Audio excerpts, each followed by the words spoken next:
Alan, to start, what went into the decision making to move this game to Ford Field? You know, a lot of went into it. It was a great experience a couple years ago. I talked to Coach Smith about it. Jonathan was really excited about it. The donor community really liked it. Our fans liked it. And most importantly, our student athletes really enjoyed the experience. Many of them have pro aspirations, and to be able to play in a pro stadium and it be your home game. And then the city of Detroit wrapped itself around this game a couple years ago. And so for me, it was a no-brainer. Originally, I said last time this was a one-off, but it was such a great experience for everyone involved. And I said, why not? Let's try it again. So if I'm not mistaken, that's the same weekend, so you had to get cooperation from the MHSAA too. They're moving to Sunday, is that right? We did. Director Mark Ewell has been awesome during this process. He's been involved in the entire process.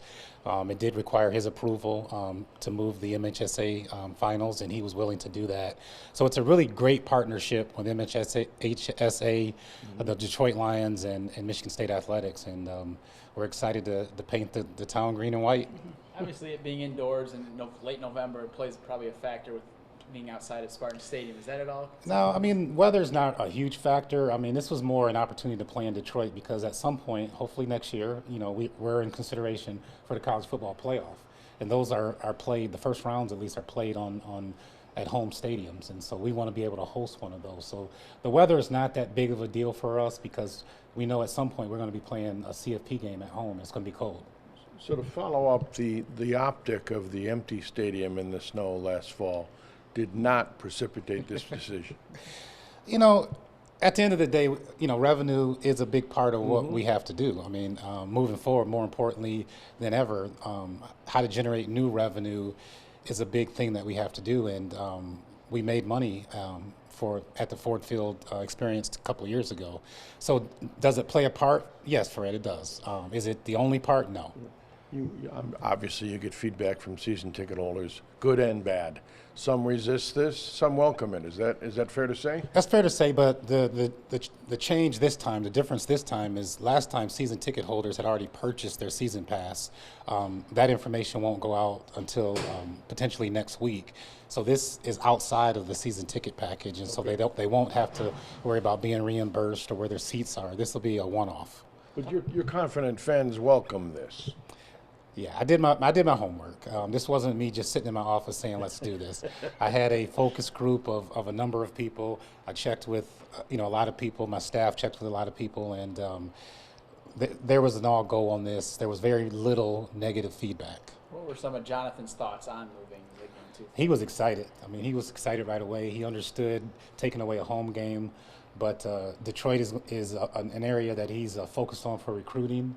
And he thinks that his student athletes, actually he brought a group of his student athletes together and they talked about it and they're excited about it. So he was on board. We found out this week Mark Dantonio is going to be a member of the CFP College Football Committee. What's that mean for Michigan State? It means a lot. I mean, our name is included in that group that decides who's going to play in the game. I talked to Coach D about it, and he can't promise me anything, but if we put the product on the field, we at least have one vote. So you like the fact that there's a Spartan on that committee? I love the fact that there's a Spartan on that committee, and I love the fact that it's Coach D. Seeing the success of the winter sports so far, what's that been like for you as an AD, especially with the way hockey and men's basketball can go? It's been incredible. Last Saturday, I watched the women basketball team win at home on senior night, and then drove 2.5 hours to South Bend and was able to participate in that celebration with hockey. And we have gymnastics doing well, baseball doing well. Casey Luban and the men's golf team won over the weekend. And then obviously I'm leaving here in a couple of hours to go with the men's basketball team to Iowa to hopefully figure out what's next for us for the men's basketball team. And so it's been really exciting. It allows our fans, our students, the community to wrap themselves around many of our sports, and it's been fun.